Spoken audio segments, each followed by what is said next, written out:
اللہم صلی علی سیدنا و مولانا محمد وبارک وسلم وصلی علیہ۔ السلام علیکم بھائیوں اور بہنوں، صبح اور شام صرف ایک بار یہ سورت پڑھ لیں، گھر میں جہاں دیکھیں گے ہر طرف سے رزق ہی رزق نکلنا شروع ہو جائے گا۔ محترم ناظرین، آج ہم آپ کو حلال دولت حاصل کرنے کے حوالے سے ایک ایسی صورت کا عمل بتانے جا رہے ہیں جس کو پڑھنے سے انشاءاللہ آپ کی دولت حاصل کرنے کی پریشانی ختم ہو جائے گی، اور اس صورت کی برکت سے انشاءاللہ آپ کو بہت زیادہ دولت ملنا شروع ہو جائے گی۔ ناظرین، ایک بات زندگی میں ہمیشہ یاد رکھیے کہ دعا ہمیشہ اس وقت قبول ہوتی ہے جب انسان حلال رزق کماتا ہے اور حلال رزق کھاتا ہے۔ اگر آپ چاہتے ہیں کہ آپ کی دعائیں بھی قبول ہوں تو یہ ایک چھوٹی سی سبق آموز بات سن لیں کہ حضرت ابراہیم بتاتے ہیں کہ میں نے بہت سے مشائخ سے پوچھا کہ میں رزق حلال کہاں سے اور کس طرح حاصل کروں، تو مشائخ نے فرمایا کہ اگر تم رزق حلال کے طالب ہو تو شام چلے جاؤ، وہاں تمہیں رزق حلال کمانے کے بہت سے مواقع مل جائیں گے۔ لہٰذا میں نے ملک شام کا سفر شروع کر دیا اور اس کے ایک شہر میں پہنچ گیا۔ وہاں کافی دن رہا اور لوگوں سے معلوم کرتا رہا کہ میں کون سا کام کروں جس سے مجھے رزق حاصل ہو جائے، لیکن کوئی بھی میری صحیح رہنمائی نہیں کر پا رہا تھا۔ آخرکار کیا ہوا، میں نے وہاں کے ایک مشائخ کی خدمت میں اپنا مسئلہ پیش کیا تو انہوں نے فرمایا کہ اگر تم رزق حلال کے طالب ہو تو شہر ترسوس چلے جاؤ، وہاں تمہیں رزق حلال میسر ہو جائے گا۔ چنانچہ میں ترسوس شہر پہنچ گیا۔ میں وہاں رزق حلال کی تلاش میں گھومتا پھرتا رہا۔ ایک دن میں سمندر کے ساحل پر پہنچ گیا تو وہاں ایک شخص میرے پاس آیا اور کہنے لگا، مجھے اپنے انگور کے باغ کی دیکھ بھال کرنے والے ایک انسان کی ضرورت ہے، کیا تم اجرت پر میرے باغ کی دیکھ بھال کر سکتے ہو؟ تو میں نے کہا، جی ہاں، میں تیار ہوں۔ وہ شخص مجھے اپنے باغ میں لے گیا جہاں میں نے خوب محنت اور لگن سے کام کیا۔ مجھے اس باغ میں کام کرتے ہوئے کافی دن گزر گئے۔ ایک دن باغ کا مالک اپنے چند دوستوں کے ساتھ باغ میں آیا اور مجھے کہنے لگا کہ ہمارے لیے بہترین قسم کے میٹھے انگور توڑ کر لاؤ۔ مالک کے حکم کی تعمیل کرتے ہوئے میں نے ٹوکری اٹھائی اور ایک بیل سے انگور توڑ کر ان کے سامنے رکھ دیے۔ جب باغ کے مالک نے انگور کا ایک دانہ کھایا تو وہ انگور کھٹا نکلا۔ اس نے کہا، تم پر افسوس ہے، تم اتنے دنوں سے اس باغ میں کام کر رہے ہو لیکن ابھی تک تمہیں کھٹے میٹھے انگوروں کی پہچان ہی نہیں ہو سکی، حالانکہ تم تو یہاں سے خوب انگور کھاتے ہوگے۔ ناظرین، وہ فرماتے ہیں کہ میں نے باغ کے مالک کو جواب دیا، اللہ کی قسم میں نے آج تک اس باغ کے انگور کا ایک دانہ تک نہیں چکھا، پھر مجھے کھٹے اور میٹھے انگوروں کی پہچان کس طرح ہو سکتی ہے؟ مجھے تو آپ نے صرف اس باغ کی دیکھ بھال کے لیے رکھا تھا، لہٰذا میں صرف اس باغ کی دیکھ بھال کرتا رہا اور اس باغ کے انگوروں کا ایک دانہ بھی نہیں کھایا۔ ناظرین، وہ فرماتے ہیں کہ میری بات سن کر باغ کا مالک اپنے دوستوں سے مخاطب ہوا کہ تمہاری کیا رائے ہے؟ تم اس انسان کے بارے میں کیا کہتے ہو؟ کیا اس سے بھی عجیب بات ہو سکتی ہے کہ ایک شخص باغ کے اتنے عرصے تک دیکھ بھال کرے اور اپنا کام اتنی ایمانداری سے کرے کہ کبھی اس نے باغ سے ایک دانہ بھی نہ کھایا ہو؟ یہ شخص تو ابراہیم بن ادم کی طرح متقی اور ایماندار معلوم ہوتا ہے۔ ناظرین، آپ فرمانے لگے کہ جناب میں ہی ابراہیم بن ادم ہوں۔ تو ناظرین، آپ کی اس ایمانداری کے بارے میں سنتے ہی سب حیران رہ گئے کہ اتنا ایماندار، متقی اور پرہیزگار انسان اس باغ میں اتنی ایمانداری سے کام کر رہا ہے۔ سبحان اللہ۔ ناظرین، رزق حلال ہو تو ایسا کہ اتنا عرصہ باغ میں رہنے کے باوجود بھی مالک کی اجازت کے بغیر انگوروں کا ایک دانہ بھی نہ چکھا۔ اللہ پاک سے دعا ہے کہ اللہ پاک ہم سب کو رزق حلال کمانے اور رزق حلال کھانے کی توفیق عطا فرمائے، آمین۔ نبی کریم صلی اللہ علیہ وسلم نے ناظرین جس طرح بہت سے ایسے اعمال ارشاد فرمائے ہیں جن پر عمل کر کے ہم کم وقت میں زیادہ نیکیاں کما سکتے ہیں، اسی طرح ایسے اعمال بھی بیان فرما دیے جن پر عمل کر کے ہم ثواب کمانے کے ساتھ ساتھ اپنے گھر اور رزق کو بابرکت بنا سکتے ہیں۔ اللہ رب العزت فرماتا ہے کہ اگر تم اللہ کی نعمتوں کو شمار کرنا چاہو تو انہیں پورا شمار نہ کر سکو گے، بے شک اللہ بڑا بخشنے والا نہایت مہربان ہے۔ ناظرین، اللہ نے ہمیں زندگی میں لاتعداد نعمتوں سے نواز رکھا ہے۔ اگر دل میں حقیقی معنی میں ان نعمتوں کا احساس اور قدر ہو اور دل میں ناشکری کے جذبات نہ ہوں تو انسان بخوبی اندازہ لگا سکتا ہے کہ اللہ نے اس پر کتنا کرم اور کتنا انعام فرمایا ہے۔ عین ممکن ہے کہ ہم ان نعمتوں کو کم شمار کریں، لیکن جب ہم اپنی زندگی کا ایک طویل عرصہ گزار لیتے ہیں اور پھر گزرے ہوئے زمانوں میں اپنے پر ہونے والے اللہ رب العزت کے انعام اور اکرام اور احسان کا بغور جائزہ لیتے ہیں تو ہمیں اندازہ ہو جاتا ہے کہ ہمارے رب نے ہمیں کس قدر لامحدود نعمتوں سے نواز رکھا ہے۔ اللہ رب العزت کی عطا کردہ بے شمار نعمتوں میں سے ایک نعمت ناظرین رزق بھی ہے۔ اگر رزق کے لغوی معنی کا جائزہ لیا جائے تو اس سے مراد عطا ہے۔ گویا اللہ رب العزت کی عطا خواہ وہ کسی بھی صورت میں ہو رزق کہلاتی ہے۔ یہ عطا دنیاوی بھی ہو سکتی ہے، اخروی اور روحانی بھی ہو سکتی ہے۔ اس معنی کے روح سے معیشت، مال و دولت کی فراوانی، آسائش، اولاد، علم نافع، عمل صالح، یہ سب رزق کی مختلف صورتیں ہیں۔ صوفیاء کرام کا نظریہ بھی یہی ہے کہ اللہ رب العزت ان پر انوار و تجلیات کی جو بارش کرتا ہے اور علم و عرفان کی صورت میں نعمت عطا کرتا ہے وہ بھی رزق ہے۔ اسے وہ عالم بالا، عالم روحانی اور عالم نورانی کا رزق کہتے ہیں۔ ناظرین، اب یہ اپنی اپنی پسند ہے کہ کون کس رزق کی طلب میں مارا مارا پھرتا ہے۔ کوئی دنیا کے رزق کی طلب میں اپنی جان کو ہلکان کیے رکھتا ہے تو کوئی اخروی رزق کی خاطر ساری زندگی مجاہدے میں گزار دیتا ہے۔ اللہ رب العزت نے رزق کی عطا کرنے کے حوالے سے اپنی شان بیان کرتے ہوئے فرمایا ہے کہ بے شک اللہ ہی ہر ایک کا روزی رساں ہے، بڑی قوت والا، زبردست مضبوط ہے۔ گویا ہر طرح کی نعمت اور رزق، چاہے وہ ظاہری ہو یا باطنی ہو، دنیاوی ہو یا روحانی ہو، اسے عطا کرنے اور لوگوں کے درمیان تقسیم کرنے والی ذات صرف اور صرف اللہ رب العزت کی ہے۔ ناظرین، ہم روز مرہ زندگی میں دنیاوی رزق اور اسباب میں تنگ دستی اور فراخی کے مختلف مظاہر دیکھتے رہتے ہیں کہ کسی پر تنگ دستی کے حالات کا غلبہ ہے اور کسی کو خوشحالی اور فراخی نصیب ہے۔ اسی طرح کسی کی تنگ دستی کو فراخی میں اور کسی کی حالت فراخی کو تنگ دستی میں ڈھلتے ہوئے بھی ہم دیکھتے ہیں، اور انسان ان مراحل میں پریشان ہو جاتا ہے اور نتیجتاً اس کے دل میں ناشکری کے جذبات جنم لینے لگتے ہیں، اس کے دل میں بے صبری کی کیفیات اجاگر ہونے لگتی ہیں اور وہ بے چین ہونا شروع ہو جاتا ہے۔ رزق کے حوالے سے ناشکری، پریشانی اور بے صبری اس کے اندر دوسروں سے حسد اور دشمنی کے جذبات بھی پیدا کر دیتی ہے۔ وہ کبھی کسی کو بد دعا دیتا ہے اور کبھی کسی کی خوشی سے حسد کرنے لگتا ہے۔ یہ سب کچھ اس ناخوشی، بے صبری اور ناشکری کے جذبات کے نتیجے میں پیدا ہوتا ہے، جبکہ اللہ رب العزت ارشاد فرماتا ہے کہ یہ سب کچھ تقسیم کرنے والا تو میں ہوں، یعنی تقسیم میں نے کی ہے اور تم دشمنی دوسرے انسانوں سے کرتے ہو۔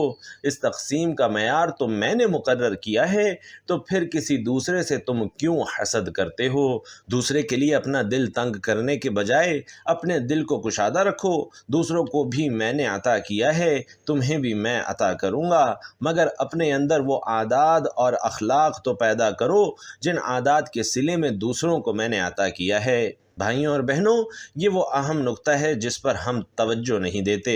کسی کی ترقی یا کسی پر انعام و اکرام کی بارش ظاہراً تو دیکھتے ہیں، مگر اس انعام کے پیچھے اس کی کون سی عادات، اخلاق اور دلی کیفیات کار فرما ہیں، اس کی کون سی ادائیں اللہ رب العزت کو پسند آئیں کہ جس کے نتیجے میں اللہ نے اسے اس قدر انعام و اکرام سے نوازا، ہم اس کے پیچھے کار فرما ان امور کو نہیں دیکھتے۔ ہمارا رویہ تو یہ ہے کہ نہ صرف تنگ دستی کے سبب پریشان ہو جاتے ہیں بلکہ اوروں پر ہونے والی عطاؤں پر مغموم بھی ہو جاتے ہیں۔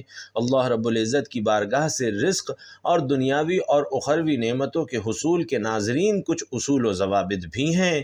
آئیے ان امور کا تذکرہ کرتے ہیں کہ اگر انہیں اسلام کی تعلیمات کی روشنی میں دنیاوی محنت کے ساتھ اپنا لیا جائے تو اللہ رب العزت اس دنیا میں ہمیں آسانی مرحمت فرمائے گا اور مشکلات سے خلاصی اور نجات عطا فرمائے گا۔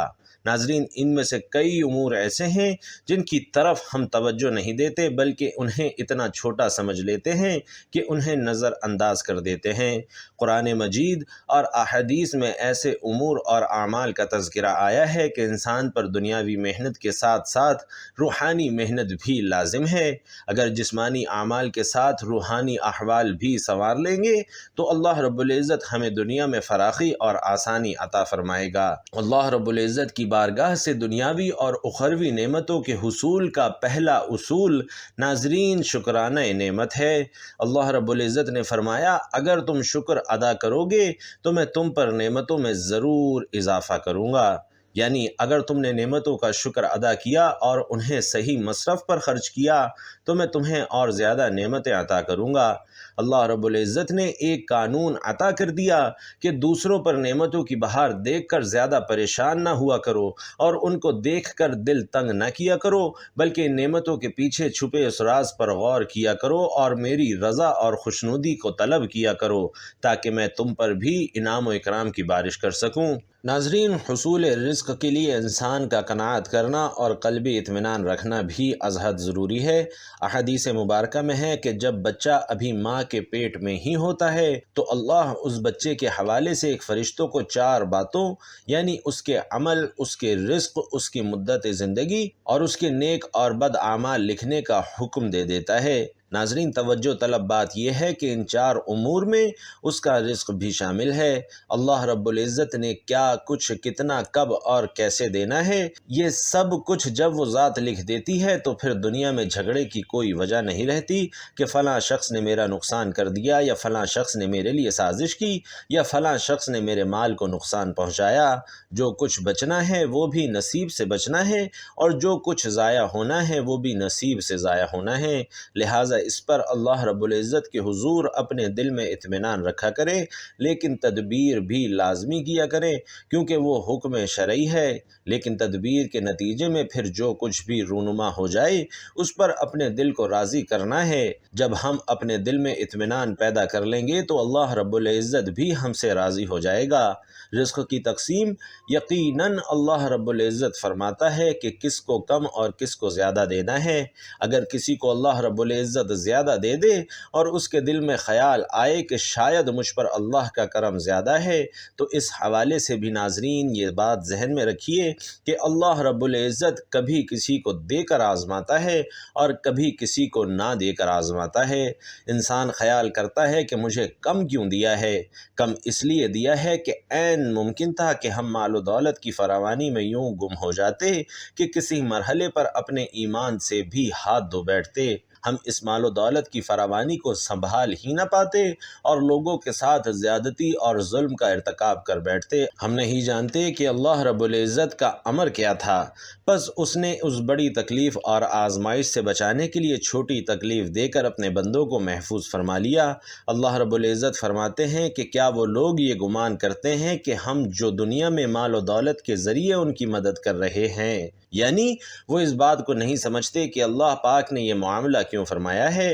حالانکہ یہ معیشت کی تقسیم کم یا زیادہ، رزق میں تنگی یا خوشحالی، یہ تمام امر الہی سے ہے، اور ہم یہ نہیں جانتے کہ اللہ نے ایسا کیوں کیا ہے۔ لیکن ہمیں اس بات کی تلقین کر دی گئی ہے کہ اللہ رب العزت کی عطا پر راضی ہونا سیکھیں۔ جب بندہ اللہ کی رضا پر راضی ہو جاتا ہے تو وہ ذات بندے کو ان تکالیف اور ان پریشانیوں سے نجات فرما دیتی ہے۔ بھائیوں اور بہنوں، رزق میں اضافہ اور فراوانی کا تیسرا اصول اور ذریعہ دعا ہے۔ قرآن مجید کی ایک آیت اور احادیث مبارکہ میں صریحتاً موجود ہے کہ انسان کو ملنے والی ساری عطائیں، خوشحالی، تنگ دستی، آزمائش، فراوانی، سب کچھ اللہ رب العزت نے لکھا ہوا ہے۔ جب سب کچھ اسی کا عطا کردہ ہے تو پھر ہر پریشانی کا علاج دنیا میں جھگڑنے میں ہے، اور نہ ہی کسی کے لیے دل کو تنگ کرنے میں ہے، نہ کسی کی غیبت کرنے میں ہے، اور نہ کسی کے بارے میں بری بات کہنے میں ہے، بلکہ ہر مسئلے کا حل اسی کے حضور سجدہ ریز ہو کر دعا کرنے اور اسی مالک حقیقی سے مانگنے میں ہے کہ مولا مجھے بھی عطا فرما، میری تکلیفوں کو بھی دور فرما اور میری آزمائش کو بھی حل فرما۔ قرآن مجید، احادیث مبارکہ، بزرگان دین اور مفسرین کا اتفاق ہے کہ دنیا کی ہر پریشانی، آزمائش، تکلیف، ہر مالی تنگی کا علاج توبہ اور استغفار میں ہے۔ مفسرین کی اس دلیل کے طور پر درج ذیل آیت مبارکہ پیش کرتے ہیں جس میں ارشاد باری تعالیٰ ہے کہ پھر میں نے کہا کہ تم اپنے رب سے بخشش طلب کرو، بے شک وہ بڑا بخشنے والا ہے، وہ تم پر بڑی زوردار بارش بھیجے گا اور تمہاری مدد اموال اور اولاد کے ذریعے فرمائے گا اور تمہارے لیے باغات اگائے گا اور تمہارے لیے نہریں جاری کر دے گا۔ ناظرین، بہت سارے اعمال اور پریشانیاں ایسی ہوتی ہیں کہ بندہ سوچتا ہے کہ اتنے سال ہو گئے مگر اولاد نہیں ملی، اتنے سال ہو گئے مگر میری مالی مشکلات حل نہیں ہوئیں۔ ان مشکلات کو مد نظر رکھتے ہوئے اگر ایک لمحہ ہم اپنے اعمال کی طرف بھی نگاہ کر لیں تو ہمیں معلوم ہو جائے گا کہ کوئی ایسا عمل ہے کہ جس پر مجھے توبہ کی حاجت ہے۔ کچھ تو میری زندگی میں ایسا ضرور ہے کہ جس پر ابھی میں نے اللہ رب العزت کے حضور توبہ اور استغفار نہیں کیا اور اس کے حضور مناجات نہیں کی، جس کی وجہ سے یہ بندشیں نہیں ہٹتیں۔ اس آیت میں اسی امر کی طرف توجہ مبذول کروائی گئی ہے کہ اگر تم توبہ کر لو تو اللہ بڑا بخشنے والا ہے اور اس کے نتیجے میں اللہ تمہیں فراوانی، آسائشیں اور آسانیاں عطا فرمائے گا اور مشکلات دور فرما دے گا۔ ناظرین، سیدنا امام حسن بصری رحمۃ اللہ علیہ کی بارگاہ میں 4 اشخاص آئے۔ ان میں سے ایک نے اپنی مشکل بیان کی کہ ہمارے یہاں بہت قید سالی ہے، دوسرے نے کہا کہ ہمارے یہاں تنگ دستی ہے، تیسرے نے کہا کہ حضور اولاد نہیں ہے، چوتھے نے کہا کہ میرا باغ خشک ہو گیا ہے، پھل نہیں دیتا۔ ناظرین، آپ نے چاروں سے فرمایا کہ جاؤ اور اللہ کے حضور توبہ کرو اور اس سے معافی مانگو۔ آپ کے ساتھیوں میں سے کسی نے کہا کہ حضرت، یہ 4 الگ الگ مسائل تھے لیکن آپ نے چاروں کو ایک ہی وظیفہ بتا دیا کہ جا کر اللہ سے معافی مانگو، بھلا اس کا کیا مطلب ہے؟ تو آپ نے فرمایا کہ میں نے ان سے یہ اپنی طرف سے نہیں کہا بلکہ قرآن کا حکم فرمایا ہے۔ پھر آپ نے ایک آیت کی تلاوت فرمائی اور کہا کہ ان لوگوں کے تمام مسائل کا حل ان آیات کے اندر توبہ کی صورت میں مذکور ہے۔ استغفار اور توبہ کا ثمر یہ ہے کہ اللہ تمہیں وسعت رزق اور خوشحالی سے نوازے گا اور تمہیں اس طرح کے عذاب سے نیست و نابود نہ فرمائے گا جیسا کہ تم سے پہلی قوموں کو نیست و نابود کر دیا گیا تھا۔ اس آیت کے حوالے سے دیگر مفسرین بیان فرماتے ہیں کہ اس آیت میں استغفار اور رزق کا تعلق ایسا ہے جیسے کوئی شرط رکھی جائے اور اس شرط کے بعد اجر کا ملنا لازم ہو۔ گویا اللہ نے توبہ بطور شرط رکھی ہے اور اس کے ساتھ رزق کی کشادگی اور خوشحالی بطور اجر رکھا ہے، یعنی توبہ کرنے پر اللہ رب العزت ضرور خوشحالی عطا فرمائے گا۔ حضرت عبداللہ ابن عباس رضی اللہ تعالی عنہ روایت کرتے ہیں کہ حضور نبی کریم صلی اللہ علیہ وسلم نے فرمایا کہ جو شخص بکثرت استغفار کرتا ہے اللہ اسے ہر غم سے چھٹکارا عطا فرماتا ہے اور ہر تنگی سے نجات عطا فرماتا ہے اور اسے ایسی راہوں سے رزق عطا فرماتا ہے جس کا اسے وہم و گمان بھی نہیں ہوتا۔ ناظرین، اپنے عمل کی طرف بڑھتے ہوئے آپ کو بتاتے چلیں کہ یہ سورت آپ نے صبح کے وقت پڑھنی ہے جو آپ کو بتانے جا رہے ہیں۔ صبح فجر کی نماز ادا کرنے کے بعد آپ یہ سورت پڑھیں اور ساتھ میں آپ نے ایک آیت پڑھنی ہے۔ سورۃ الواقعہ اور سورۃ الطارق، یہ دونوں صورتیں فجر اور مغرب کے بعد ایک ایک مرتبہ پڑھنے کا اپنا معمول بنا لیجئے۔ فجر کی نماز کے بعد 70 مرتبہ پابندی سے یہ آیت پڑھا کریں، انشاءاللہ رزق کی تنگی سے محفوظ رہیں گے۔ اور وہ آیت ہے اللہ لطیف بعبادہ یرزق من یشاء وہو القوی العزیز۔ ناظرین، سورۃ الشورى کی یہ آیت نمبر 19 دوبارہ سماعت فرما لیجئے۔ اللہ لطیف بعبادہ یرزق من یشاء وہو القوی العزیز۔ اور یہ آیت فجر کی نماز کے بعد 70 مرتبہ پابندی سے پڑھنا اپنا معمول بنا لیجئے۔ آپ صلی اللہ علیہ وسلم نے یہ دعا پڑھنے کا حکم دیا جو کہ رزق میں بہت زیادہ اضافہ کر دیتی ہے، بہت زیادہ برکت ڈال دیتی ہے۔ ناظرین، سورۃ الواقعہ اور سورۃ الطارق پڑھنے کے بعد آپ نے 70 مرتبہ یہ تسبیح پڑھنی ہے اور اس کے بعد ایک تسبیح یعنی 100 مرتبہ استغفر اللہ کی تسبیح پڑھنی ہے اور پھر آپ کا عمل مکمل ہو جائے گا۔ حضور پاک صلی اللہ علیہ وسلم نے فرمایا کہ جو شخص ہر رات میں سورۃ الواقعہ پڑھے گا اس کو کبھی فاقہ نہیں ہوگا، اور جس نے استغفار کو اپنے اوپر لازم کر لیا اللہ عز و جل اس کی ہر پریشانی دور فرمائے گا اور ہر تنگی سے اسے راحت عطا فرمائے گا، اور اسے ایسی جگہ سے رزق عطا فرمائے گا جہاں سے اسے گمان بھی نہ ہو۔ ناظرین، اللہ رب العزت سے دعا ہے کہ اللہ رب العزت میرا سنانا اور آپ کا سننا اپنی بارگاہ میں قبول و منظور فرمائے، آپ کی اور میری اور تمام مسلمانوں کی تمام حاجات کو پورا فرمائے، تمام مشکلات کو، تمام تنگ دستیوں کو دور فرمائے۔ اللہ پاک جس کے دل میں جو نیک جائز حاجات اور خواہشات ہیں اللہ پاک انہیں پورا فرمائے، آمین یا رب العالمین۔ ناظرین، آخر میں آپ سے گزارش ہے کہ کمنٹ باکس میں اللہ تعالیٰ کے 2 صفاتی نام یا رحمان و یا رحیم ضرور لکھ دیجئے گا۔ اللہ پاک آپ سب کا حامی و ناصر ہو، آمین۔ السلام علیکم ورحمۃ اللہ۔